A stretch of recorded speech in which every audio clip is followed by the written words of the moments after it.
In the sprawling, chaotic world of Grand Theft Auto 5, power plays, criminal empires, and larger-than-life personalities dominate the scene. Among these characters, Devin Weston stands tall as a ruthless billionaire mogul.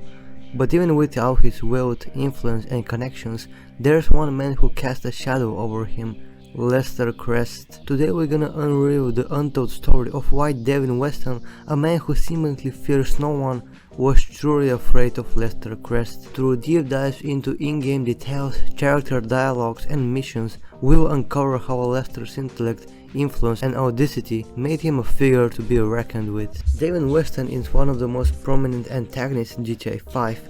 As a corporate tycoon with interests spanning movies, tech, and private security films, Devin embodies unchecked capitalism. His partnership with Meriwether Security, a paramilitary organization, gave him access to a private army, a resource most wouldn't dare to challenge. Yet despite his power, Devin was calculated in his decisions. He avoided unnecessary risk and always ensured he had the upper hand. That's why Lester Crest wasn't just an annoyance to him, but a legitimate threat. To understand why Devin feared Lester, we need to understand who Lester Crest is. Often underestimated because of his physical disabilities, Lester is a criminal mastermind, a hacker extraordinaire, and a strategist who specializes in high-stakes heists. His knowledge of technology, combined with his unparalleled ability to predict outcomes, makes him more than just a criminal. He is a genius puppet master. Lester's ability to plan and execute complex heists is legendary. In the jewel store job, we see his meticulous approach in action. From scouting the store to considering every contingency, Lester demonstrates an understanding of variables most wouldn't even think of. Devin, despite his wealth, knows he cannot outthink Lester in a battle of wits. Lester's intellect isn't just theoretical, it's practical.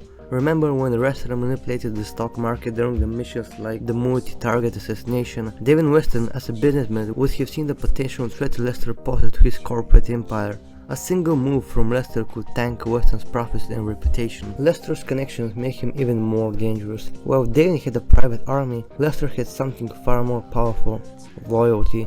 Michael DeSanta, Franklin Clinton, and Trevor Phillips, three of the most skilled criminals in Los Santos, trusted Lester as their strategist. Devin knew that crossing Lester wasn't just about dealing with one man, it was about taking on a team of professionals capable of dismantling his operation. Lester wasn't afraid to challenge authority, whether it was the government, corporation, or paramilitary forces like Meriwether. In the big score, Lester orchestrated a heist on the Union Depository, a government-controlled bank, in what is considered one of the most daring criminal acts in Los Santos history. If Lester could take on the government, Devin knew he wasn't untouchable either. Although Devin and Lester doesn't confront each other directly, their actions speak volumes. Devin hires Michael, Franklin, and Trevor for his personal gain, but he underestimated their loyalty to Lester. In the mission The Third Way, Lester is the mastermind behind the final plan to eliminate Devin Weston. This mission cements Lester's role as the true brains behind the crew and reveals just how vulnerable Devin truly was. Even earlier, Devin's arrogances and overconfidence are shaken by the realization that Lester had anticipated his moves. For a man like Devin, being outmaneuvered is a terrifying experience. Devin Weston represents wealth and corporate greed, the kind of power that thrives on control. Lester Crest, on the other hand, is a symbol of rebellion, intelligence, and the ability to level the playing field. Devin's fear of Lester isn't just personal, it's symbolic. It's the fear of losing control to someone who can outthink and outmaneuver him at every turn. Lester Crest is often seen as a supporting character in GTA 5, but his impact on the story and his influence over the other characters prove otherwise. Devin Weston's fears of Lester is rooted in reality, a fear of being exposed, defeated, and outsmarted.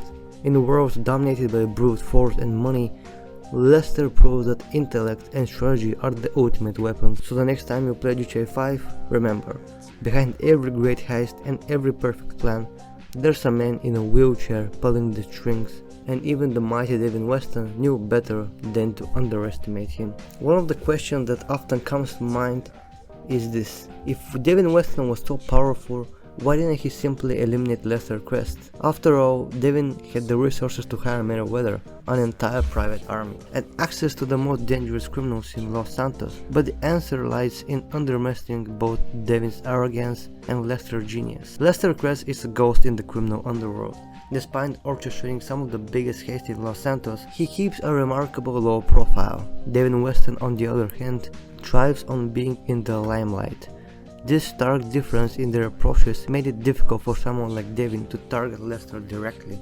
Lester doesn't flaunt with his power or whereabouts. He operates from scheduled locations, often using proxies like Michael, Franklin and Trevor to execute his plan. For Devin, fighting and targeting Lester would have required resources and time that could have been backfired.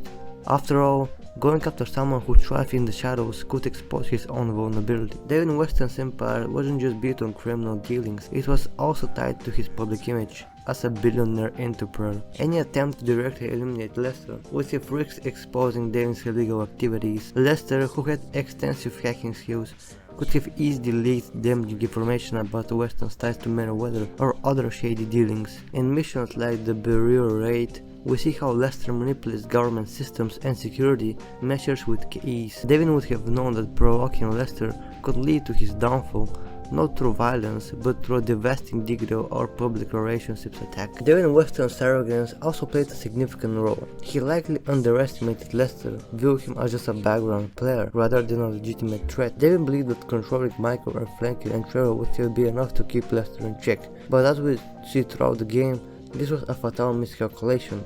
Lester wasn't someone who needed to fight battles with his own hands. He let his plans and allies do the works. Devin's reliance on Meriwether's security also had its limits. While Meriwether was effective in brute force operation, they were no match for Lester's ability to outsmart them. Finally, Devin understood the risk of escalation. If he made a move against Lester and failed, it would ignite a war he couldn't win. Michael, Franklin and Trevor were fiercely loyal to Lester, and their combined skills could dismantle Devin's empire piece by piece. Devin's calculated nature likely led him to calculate that going after Lester directly was a risk not worth taking. Ultimately, Devin Weston's decision not to target Lester Crest directly wasn't just about fear, it was about survival. David knew that Lester wasn't just another player in Los Santos, he was the game master. Someone who could topple even the most powerful figures with a few keystrokes or a well-planned haste.